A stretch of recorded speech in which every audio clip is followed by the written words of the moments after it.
Good morning, dear friends. I am Dr. Sukhwant Singh, Associate Professor at SIRTS Pharmacy, Bhopal. And today we are going to start a new topic in the subject of biochemistry, and the topic is lipid metabolism. जैसा कि आप लोग को पता है कि the diet that we take contains a lot of different types of constituents, like we take carbohydrates, we take fats, we take vitamins, minerals, etc. And out of this, a very important source of energy in our body is, of course, the fats. हालांकि हमारे जो primary source है body में energy का, वो हम लोग usually carbohydrate से लेते हैं, बिकॉज कार्बोहाइड्रेट्स का जो मेटाबॉलिज्म है वो हमको एंड पॉइंट तक या एटीपी तक जल्दी पहुंचाता है as compared to the other sources. But of course उसके बावजूद हमारे शरीर में एक ऐसा सोर्स है जिसको हम high energy containing source of energy मानते हैं, और ये सोर्स ऑफ एनर्जी बेसिकली आपका लिपिड है। तो लिपिड बेसिकली होता क्या है ये आपको ऑलरेडी पता है। जैसे कि हम लोग को पता है कि हम लोग जितना भी न्यूट्रिएंट अपने शरीर में लेते हैं उसमें बहुत बड़ा हिस्सा, हालांकि हमारे अगर हम एक बैलेंस डाइट की बात करें तो बैलेंस डाइट में यूजुअली हमारे पास में कार्बोहाइड्रेट का कंटेंट कंपैरेटिवली ज़्यादा है, लेकिन हम लोग एट द सेम टाइम दूसरी चीज़ें भी लेते हैं जिसमें से लिपिड भी एक इम्पॉर्टेंट पार्ट होता है। बाय डेफिनेशन यदि हम लिपिड की बात करें तो lipid is a macro biomolecule, and chemistry point of view से it is a substance that is soluble in the non polar solvents. And non polar solvents में सॉल्युबल होने की वजह से हमको समझ में आता है कि इनका जो बेसिक स्ट्रक्चर है वो टिपिकली हाइड्रोकार्बन के ऊपर बेस्ड है, और इसके अंदर एक्सेसिव ऑर्गेनिक स्ट्रक्चर इसके अंदर प्रेजेंट होता है। अगर हम बात करें कायदे से कि लिपिड मॉलिक्यूल के अंदर होता क्या क्या है, तो वही लिपिड्स जो है उसके अंदर क्लासिफिकेशन में फैटी एसिड्स आते हैं, वैक्सेस आते हैं, स्टिरॉल्स आते हैं। इसके अलावा कुछ वाइटामिन्स हैं जैसे कि विटामिन ए डी ई के हैं, फिर ग्लिसराइड्स हैं जैसे कि मोनोग्लिसराइड, डाइग्लिसराइड, ट्राइग्लिसराइड या फॉस्फोलिपिड्स। ये सारे जो है लिपिड्स की ही कैटेगरी को बिलोंग करते हैं।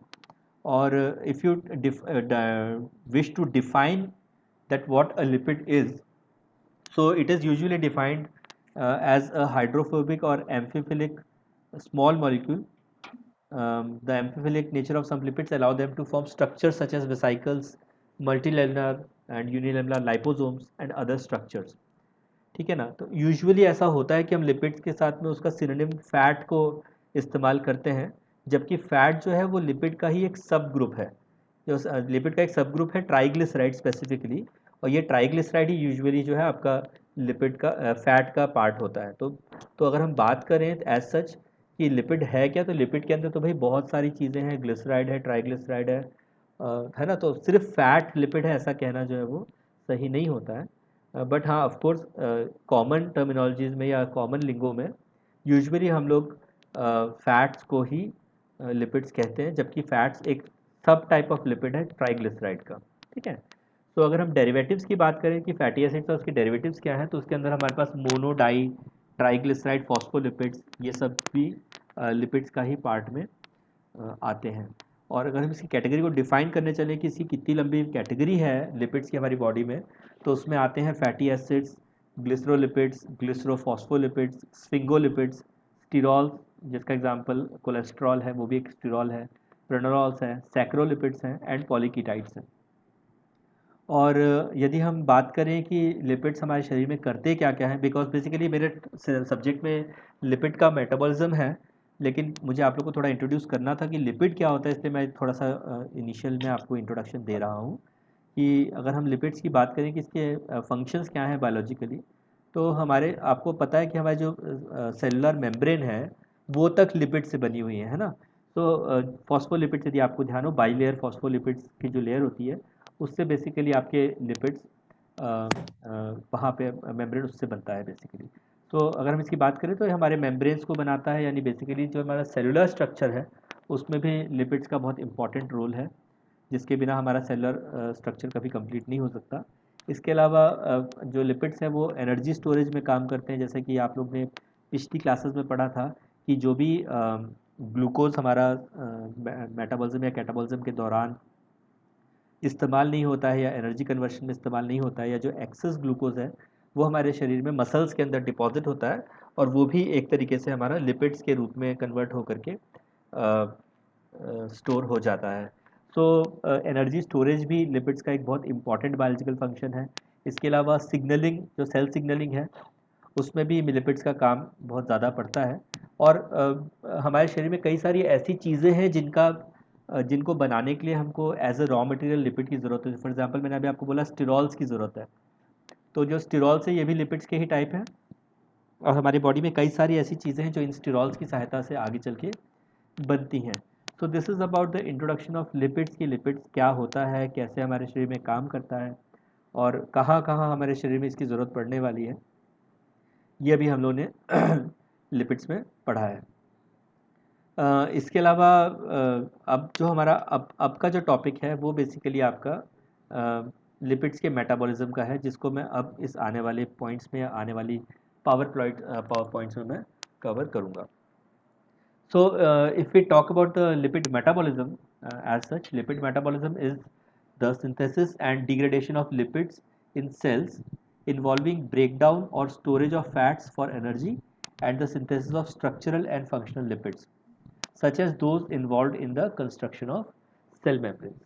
So, as I told that lipid is having multifarious roles in our body, and variety of biological functions are carried out by these lipids. So if you wish to talk about the introduction of lipid metabolism, so lipid metabolism will involve two things. The first thing is the synthesis, and the second thing is degradation.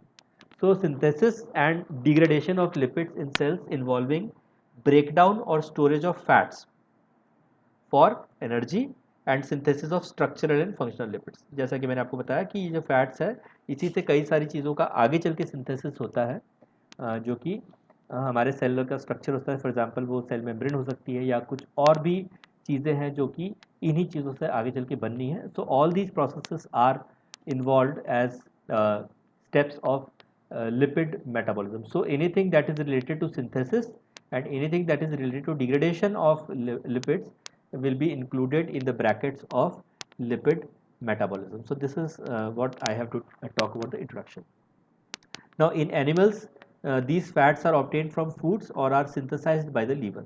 So हमारा शरीर जो है वो बहुत apt है, वो carbohydrates या दूसरे के जो सोर्सेज है उनको भी लिपिड्स में बदल सकता है ज़रूरत पड़ने पर, या फिर हमारे शरीर में, या फिर सिंथेसिस जो है वो लीवर कर लेता है, या फिर यूजुअली ये लिपिड्स जो हैं we obtain these from our foods as natural sources. So now the first topic that we are going to take up in the metabolism of lipids is the topic of beta oxidation. Okay, this is the first topic, beta oxidation. So what is beta oxidation? अभी आप लोग ने अगर structure of lipids देखा है तो beta position जो है उसके ऊपर एक फंक्शनल ग्रुप होता है, जिसका ऑक्सीडेशन यूजुअली हमारी बॉडी करती है to bring about the metabolism of lipids. So that reaction is overall called as beta oxidation, and it is defined as oxidation of fatty acids on the beta carbon. यानी fatty acid जो है उसके structure पर जो beta position पर carbon है उसका जो मेटाबॉलिज्म होता है उसको हम लोग बोलते हैं beta oxidation. What does this result in? This results in the sequential removal of two carbon fragments, and that is termed as the acetyl coenzyme A. अब आप लोग को ये ग्रुप एसिटाइल कोएंजाइम को दिमाग में रखना चाहिए. यदि आपको याद हो तो ग्लाइकोलाइसिस का जो लास्ट स्टेप है पायरुवेट वाला, पायरुवेट के बाद जब टीसीए साइकिल में ये कंटिन्यू होता है तो वहाँ पे हमको लगता है acetyl coenzyme A.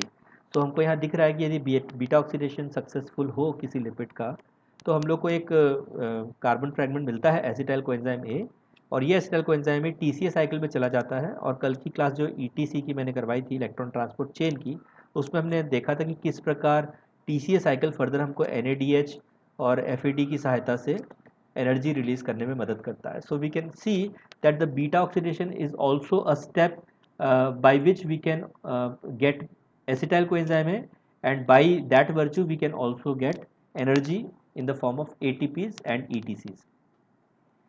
So if you talk about the various stages of beta oxidation and the tissues that are involved, we can see that there are basically three stages of beta oxidation.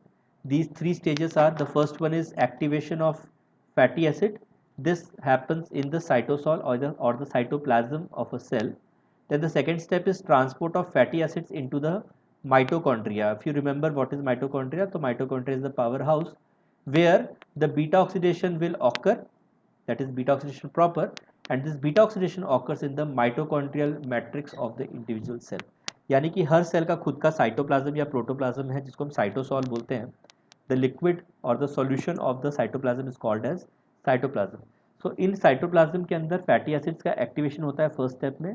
Second step में ये जो activated fatty acids हैं ये mitochondria के अंदर पहुंचते हैं, और थर्ड स्टेप में माइटोकॉन्ड्रिया का जो मैट्रिक्स है उसके अंदर beta oxidation of fatty acids takes place.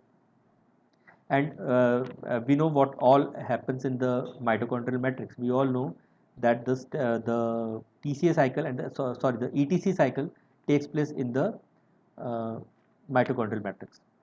And the fatty acids are oxidized by most of the tissues in the body. यानी हमारे बॉडी के जितने भी सेल्स हैं, जितनी भी टिश्यूज हमारे शरीर में, चाहे वो पेरेन्काइमल है, वो मेसेनकाइमल हो, या फिर अलग अलग डर्मिसेस हों या अलग अलग टिश्यूज हों, हर टिश्यूज़ के अंदर में साइटोसॉल है, हर टिश्यू के अंदर में उसका खुद का माइटोकॉन्ड्रिया है. तो लगभग हर टिश्यू के अंदर ही फैटी एसिड का ऑक्सीडेशन संभव है, और मोस्ट ऑफ द टिश्यूज़ के अंदर ये होता ही है.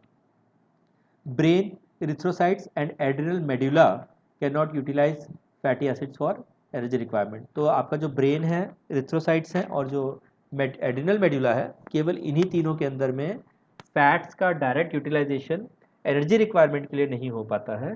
बाकी टिश्यूज़ में बीटा ऑक्सीडेशन के द्वारा फैट्स में से या फिर लिपिड्स में से एनर्जी रिक्वायरमेंट के लिए बीटा ऑक्सीडेशन पॉसिबल है.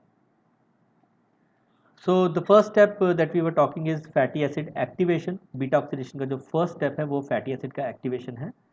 Fatty acid activation is taking place in cytoplasm. These are activated to acyl coenzyme A by thiokinase और acyl coenzyme A synthetase. तो फैटी एसिड जो हैं इनको एसाइल कोएंजाइम ए में एक्टिवेट किया जाता है with help of two enzymes which are thiokinase और acyl coenzyme A synthetase. The reaction occurs in 2 steps and requires ATP, coenzyme A and magnesium ion. ये जो स्टेप है, ये दो जो एक्टिवेशन का है, ये रिएक्शन 2 स्टेप्स में होता है जिसमें हमको एटीपी, कोएंजाइम ए और मैग्नीशियम आयन की ज़रूरत होती है. The fatty acids reacts with ATP to form acyl adenylate, which then combines with coenzyme A to produce acyl coenzyme A. ठीक है ना. तो फैटी एसिड जो है वो ATP के साथ रिएक्ट करके एसाइल एडिनाइलेट बनाता है, और ये एसिडाइलेट फर्दर कोएंजाइम A के साथ मिलने के बाद में एसाइल कोएंजाइम A की सिंथेसिस करता है. 2 high energy phosphates are utilised since ATP is converted into pyrophosphate. तो इस दौरान जो है आपका 2 ATP का खर्चा होता है, और ATP आपका ADP में कन्वर्ट होता है, और उसके अलावा PPIs जो इनऑर्गेनिक फॉस्फेट्स हैं जिसको हम पायरोफॉस्फेट बोलते हैं वो रिलीज होता है. The enzyme inorganic pyrophosphatase hydrolyses PPI to phosphate, और फर्दर ये जो PPI है आपका फॉस्फेट में कन्वर्ट होता है. The immediate elimination of PPI makes this reaction totally irreversible. और ये जो रिएक्शन है, अभी तक हमने जितने साइकिल्स पढ़े थे, TCA साइकिल और जिसको हमने क्रेब्स साइकिल भी नाम दिया है, या फिर आपका ग्लाइकोलाइसिस, उसमें हमने देखा था कि वो सारे इंटरकन्वर्टिबल स्टेप्स हैं, क्योंकि उसके अंदर वन साइडेड रिएक्शन नहीं, दोनों साइडेड रिएक्शन पॉसिबल थे. बट बीटा ऑक्सीडेशन के अंदर जब एक बार PPI का एलिमिनेशन हो चुका होता है तो ये जो रिएक्शन है ये आपका इरिवर्सिबल रिएक्शन की कैटेगरी में चला जाता है. थायोकाइनेस के बारे में आपको बताऊं, 3 different enzymes are present, one each for short chain, medium chain and long chain fatty acids. तो 3 प्रकार की थायोकाइनेसेस हैं जो कि medium chain, short chain and long chains के लिए फैटी एसिड्स के ऊपर इस्तेमाल होते हैं. The small chain fatty acids में ऑल्सो भी activated by thiophorase enzyme using succinyl coenzyme A. और थियोकाइनेस के अलावा थियोफोरेज नाम की एक एंजाइम है, वो भी ये प्रोसेस को कर सकता है. So now let us look at the reaction of activation of fatty acids to acyl coenzyme A. हम यहाँ देख पा रहे हैं फैटी एसिड्स का जब दिस इज फैटी एसिड का जब थायोकाइनेस के साथ इंटरेक्शन होता है. Now this thiokinase is the enzyme which will convert into acyl adenylate. तो thiokinase will convert this fatty acid into acyl adenylate, और यहाँ पे हम देख पा रहे हैं कि 2 फॉस्फेट आपके यहाँ पे रिड्यूस हुए हैं. तो जब पहला फॉस्फेट ATP से निकलेगा तो बनेगा आपका ADP, और जब दूसरा फॉस्फेट इसमें से निकल जाएगा तो आपका बनेगा AMP. ठीक है ना. So what is AMP? AMP is आपका एडेनोसाइन मोनोफॉस्फेट। तो क्या हुआ यहाँ पे, जो सी डबल बॉन्ड ओ था, यहाँ से आपका इस जगह पर एक ओ चला गया और इस पोजीशन पर आपका यहाँ पे एएमपी या एडेनोसाइन मोनोफॉस्फेट आपका यहाँ पे जुड़ जाएगा। और फर्दर इसके ऊपर जब कोएंजाइम ए के साथ में इसका रिएक्शन होगा तो this AMP will leave its position and this position now of AMP will be occupied by the coenzyme A. और जब यहाँ पे कोएंजाइम ए जुड़ जाएगा then you will get acyl coenzyme A. Now this group अपने आप में, this group is now acyl coenzyme A. So this is the activated form of the fatty acid which has been converted into acyl coenzyme A as the first step towards beta oxidation. So this is the first step of beta oxidation of palmitic acid. यहाँ पे specifically palmitic acid का reaction उठाया इसलिए है क्योंकि हमारे syllabus में palmitic acid का example of beta oxidation of fatty acids को लिया गया है, इसलिए यहाँ पे मैं palmitic acids का activation आप लोग को एज ए रिएक्शन दिखा रहा हूँ। तो यहाँ हम देख सकते हैं कि पामिटिक एसिड का जो रिएक्शन हुआ है वो पामिटिल कोएंजाइम सिंथेसिस के साथ हुआ, जिसकी वजह से पामिटिल कोएंजाइम ए बन गया है। ये पामिटिल कोएंजाइम ए जो है इनर माइटोकॉन्ड्रियल मेम्ब्रेन के अंदर जब जाएगा तो फाइनली ये पामिटिल कोएंजाइम ए में CAT2 एंजाइम के माध्यम से बन जाएगा। ठीक है, so this is with help of your carnitine coenzyme A, and this is how the palmitil is converted, beta oxidation of palmitil coenzyme is activated in the first step. अब ये जो palmitil coenzyme A है इसका further reaction हम लोग के syllabus में दिया हुआ है, जो कि अब मैं आपको towards the right of screen अगर आप देखें तो आप लोग को दिखाई देगा। सो this is the main reaction of beta oxidation. अब ध्यान से देखिएगा मैं आपको जो बताने जा रहा हूँ। सबसे पहले हमको यहाँ पे बीटा कार्बन को पहचानना है।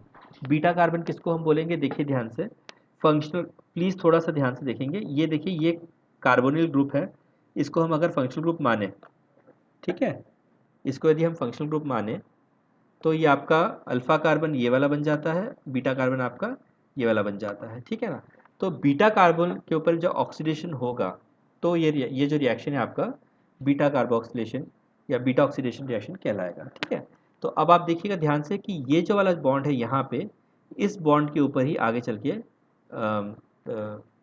जो कन्वर्शन है वो हो पा रहा है। चेंजेस जो हमको इसी बॉन्ड पे देखने को मिलेंगे। तो जैसे ही ये पाल्मिटिल कोएंजाइम ए का रिएक्शन या इंटरैक्शन पाल्मिटिल कोएंजाइम ए डिहाइड्रोजिनेस नाम के एंजाइम के साथ होता है, उस वक्त एक FADH2 में कन्वर्ट होता है। ठीक है, एंड यहाँ ध्यान से देखेंगे अब आपको, जहाँ पे पहले सिंगल बॉन्ड था वहाँ पे अब हमको डबल बॉन्ड देखने को मिल रहा है। This is now your enoyl coenzyme A. This compound now is enoyl coenzyme A. अब ये जो एनोइल कोएंजाइम ए है इसमें इसका इंटरेक्शन होता है एनोइल कोएंजाइम ए हाइड्रेटेज के साथ में। हाइड्रेटेज नाम की एंजाइम हमको ये बता रही है कि यहाँ पे वाटर का इन्वॉल्वमेंट होगा या रिएक्शन के अंदर वाटर आएगा। तो ये वाटर इस रिएक्शन के अंदर आया है, अब आप ध्यान से देखें। ठीक है, एंड इसी पोजीशन पर अब बीटा पोजीशन पे देखेंगे तो अब हमको यहाँ पे दिख रहा है कि एक हाइड्रोक्सिलिक ग्रुप OH ग्रुप जो है यहाँ पे ऐड हो गया है। ये जो OH ग्रुप ऐड हुआ है इसलिए अब इस कंपाउंड का नाम बीटा हाइड्रोक्सी एसाइल कोएंजाइम ए हो गया है। Beta hydroxy acyl coenzyme A will further be interacting with the enzyme beta hydroxy acyl coenzyme dehydrogenase। dehydrogenase नाम से क्या मालूम पड़ रहा है कि इसमें से अब एक H2O मॉलिक्यूल बाहर जाएगा। इस दौरान एक NADH प्लस H में कन्वर्ट होता है। अब आप ध्यान से देखिए यहाँ से डिहाइड्रोजनेशन होने की वजह से जहाँ पे पहले OH था वहाँ से एक H चला गया है, डी हाइड्रोजन हट गया है, वहाँ से हाइड्रोजन हट गया है, जिसकी वजह से अब केवल वहाँ पे कीटो ग्रुप बन गया है बीटा पोजीशन पर। तो अब हमको जो नया कंपाउंड मिल रहा है वो मिल रहा है हमको बीटा कीटो एसाइल कोएंजाइम में, बीटा कीटो एसाइल कोएंजाइम में, यानी जो बीटा कार्बन है उसके ऊपर अब कीटो ग्रुप आ गया है और ये एसाइल कोएंजाइम के साथ में जुड़ गया है। So this compound is called as beta keto acyl coenzyme and this further reacts with the enzyme थियोलेज।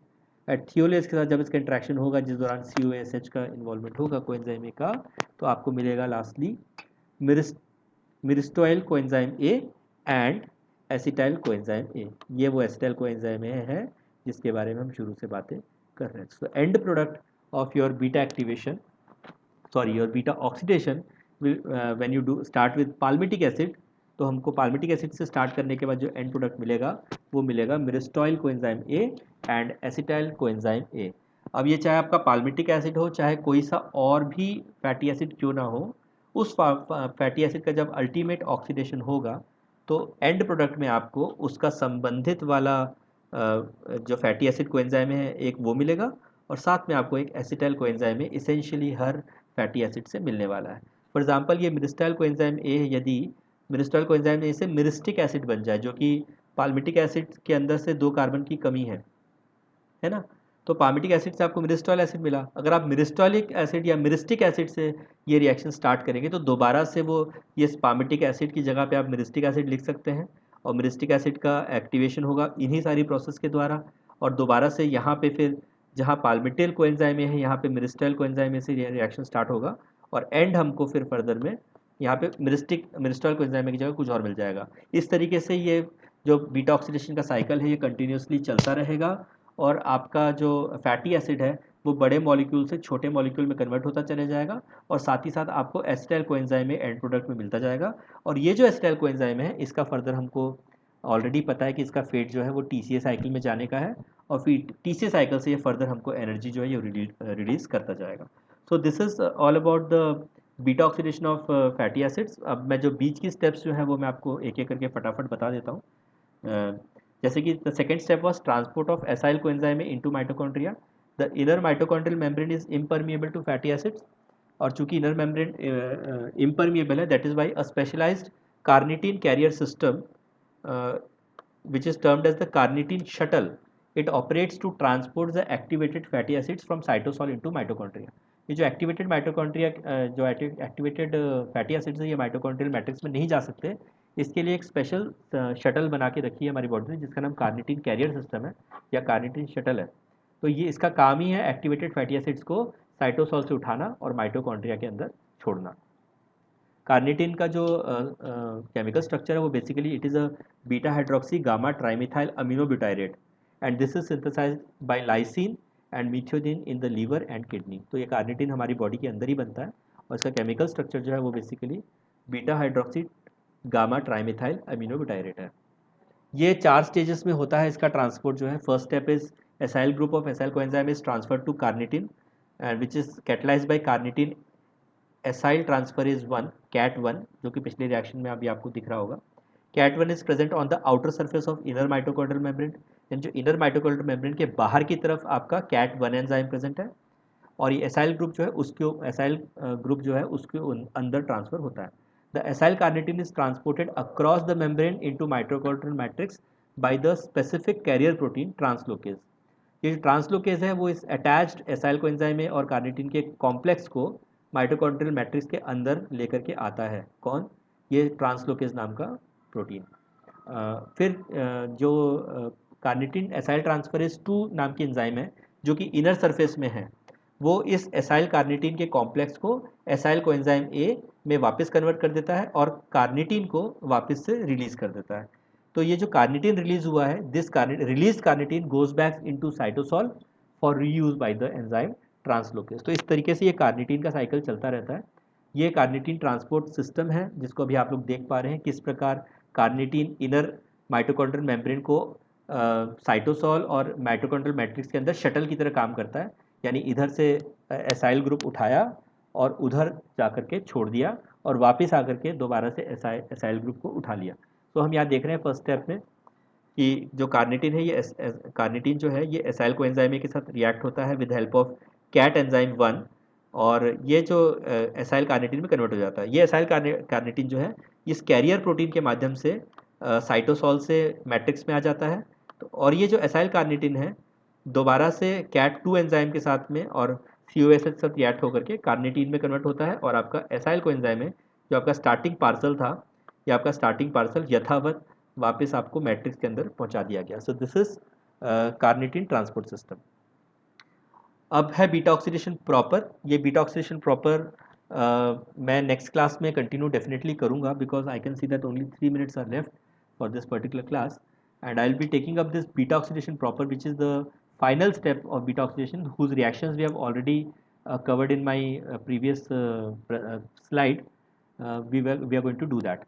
So this beta oxidation is basically liberating two carbon units via the acetyl coenzyme A, and four types of reactions are occurring in sequence. These are oxidation, hydration, oxidation and cleavage. ये जो हमने ये वाली slide देखी थी, यहाँ हमने देखा ये 4 स्टेप में हो रहा है. पहली स्टेप में ऑक्सीडेशन हुआ, दूसरी स्टेप में आपका फिर हाइड्रोक्सीडेशन हुआ, तीसरी स्टेप में फिर से ऑक्सीडेशन हुआ, और चौथी स्टेप में क्लीवेज हो गया, जिसमें 2 टुकड़ों में ये टूट गया था, यदि आपको ध्यान हो तो.